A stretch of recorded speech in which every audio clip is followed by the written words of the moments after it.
Taggy, before we get your memories of Eamonn Dolan, perhaps for those supporters who weren't around when Eamonn was here or are new to the club, just explain a little bit about the story of how Eamonn became to be our manager. Okay, yeah, he filled a lot of roles along the way. So, I mean, my very first meeting with him, I was lecturing at the college and he was in there working in the gym because, of course, we've only just got one now. So some years ago, I can't remember the year, he was completely bald. He'd had testicular cancer and he was recovering from that. And the bit that I remember about him then was that he was actually encouraging other people, which was quite amazing considering his condition. But obviously he was a player here, player at West Ham as a youngster. But at the end of that, he got testicular cancer. He fought that and won that battle. And then he became the manager of the football in the community, as it was called then. That became hugely successful. It was running very well, and the club's badge was important. But when Eamonn got hold of it and got hold of a crew of people that he turned into a really dynamic little team, they were getting huge numbers in the football in the community. So there was an area that he became very, very, very competent in. But also he got to know all the young players. So, Moxie is an example that people will still remember perhaps, and he was one of those young 7-8-year-olds that were in the football in the community that Eamonn remembered well.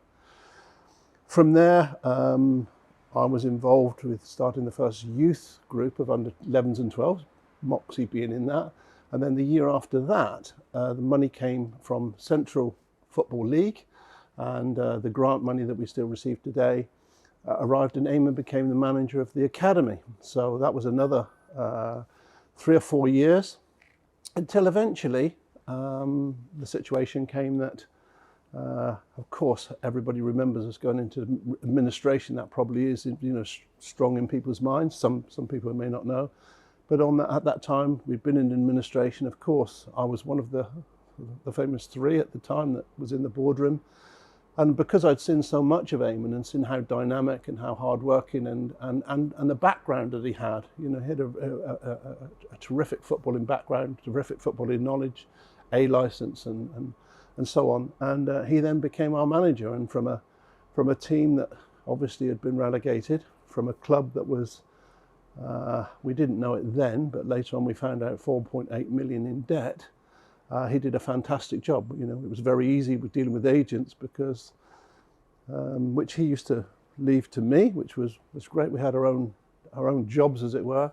But it would be very simple because, they'd say, we want so much money for the player. We'll say, well, thank you very much. We'll see you later. So, when you've got no money, sometimes it's more simpler than when you have got some. So that worked particularly well, and Eamonn, turned that into a team that was competitive and doing particularly well, very close to getting promotion. Then, of course, as we all know, Reading came in. He had Nicky Hammond was at Reading, was a player with him at West Ham, so he had a draw there. His brother Pat, his twin brother, who will be here on Saturday, which many people don't know, but his twin brother went to Arsenal when Eamonn went to West Ham, and both of them played for Ireland. So there's a massive history behind Eamonn, and that's just a small part of it. There's an awful lot more that you could fill on, but that gives you an overview of the steps that Eamonn took from being a player here through to and his name all over the stand at Reading. So being very successful in a number of different areas, to going to Reading and being very, very successful. I'm sure you've already spoken to Piers Sweeney. He was one of the boys. Jake Taylor was another one. And of course, the link up with his brother. Of course, they're Irish, the Dolans. And Big Pat, who'll be here on Saturday, was also helping bring in players out of Irish football. So, I was very, very close to Eamonn, very close for a very long time. And it was a great loss when we lost him, but I know he did a great job at Reading, which I'm sure you've already heard about. It seems fitting that in our 20th year anniversary since the Trust took over, that we're actually playing Reading this season, considering that Eamonn was right there at the start in 2003. Yeah. Yes, it is. It's quite difficult in a way because I became so close to him over probably 8, 9, 10 years. I saw more of him than his brother, but I was closer in that respect perhaps So it would be fantastic to see, well, you know what, if Eamonn was still around, Reading wouldn't be in this league. You know, there'd be young players coming through at a rate of knots, and Reading certainly wouldn't have been here. They would have been, as he was before, putting players into the first team, very much like we've continued to do here over the years.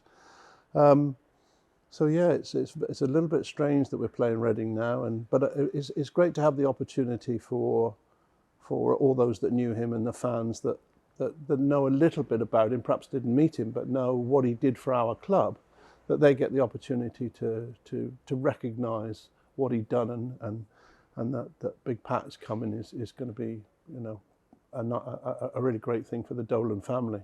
Erica and his wife and the children, who are running a marathon for his charity. Of course, they'll be very pleased that we're paying that kind of respect too. There's a plaque for Eamonn outside in the memorial garden, and, Yeah.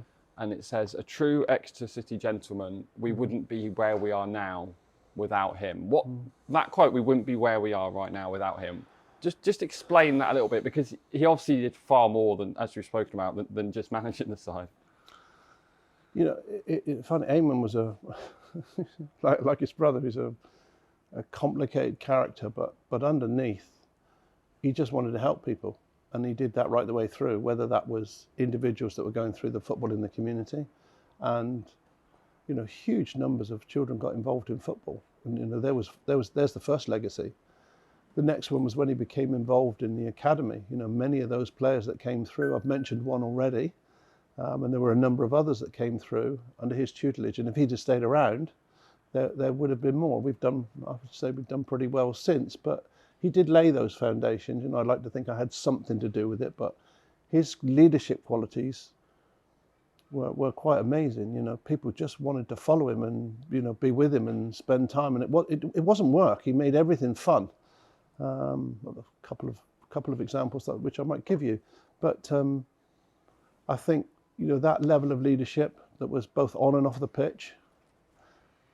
Not everybody loved him, but far more, 80 or 90% loved what he did, and the people around him were always managed to achieve higher heights than perhaps they even imagined, and that's really the measure of a true leader, when people can be around you and work with you and achieve and accomplish things that they didn't. And as a result, Exeter City, in a very, very difficult, almost ridiculous situation, needed that kind of leader at the time.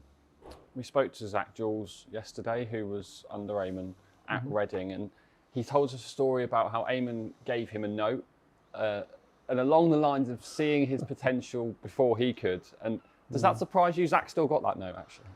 Not in the slightest. Not one bit does that surprise me. Eamonn was full of tricks all the time. The one story I remember, I'm at the top of the gantry, Sunday morning, driving rain, we're watching the under-9s or the under-10s, and the smallest kid on the pitch. I said, "Eamonn, what we doing with this boy? It's not fair, he's never going to make it." And Eamonn said, that boy there, if he wants to be, he'll be Prime Minister. And I've told this story in our lounge with the father. The name of the boy that we're talking about was George Friend. George is 6'3", 6'4", he's had a magnificent career. But you know, Eamonn just had that ability, and everybody likes to think they can spot, and sometimes you can. You see somebody who's a better player, and you don't have to be a genius. He's the best one out there. You don't have to be a star to do that. But he was able to do exactly what you've just described. He was able to spot something sometimes that other people couldn't see. Everybody knows George's career, still continuing now. Is a great example of what we produce here, and has been an ambassador for this club right the way through, and will remain so.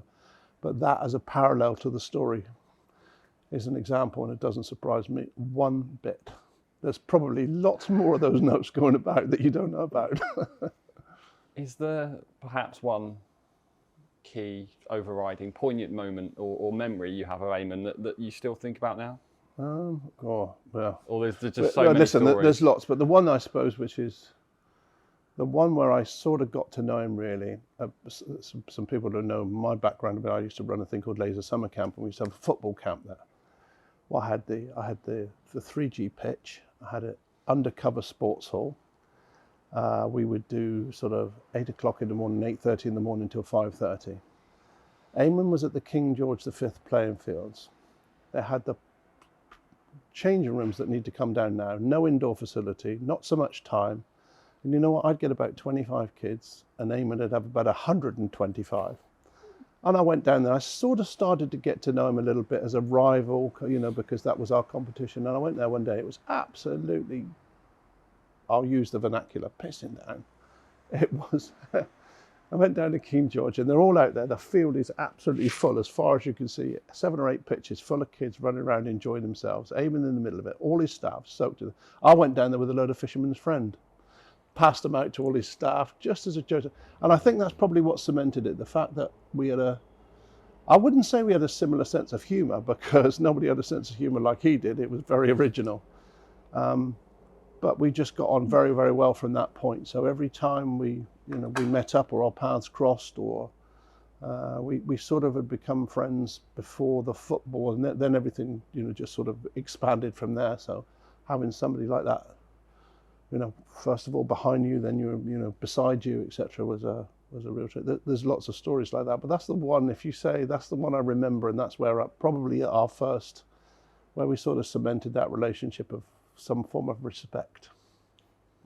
Taggy, thanks a lot for your time. There's a lot of stories there that many people won't know. Yes. And Saturday will be a great opportunity to celebrate Eamonn's life. So thank you. Pleasure. Thank you.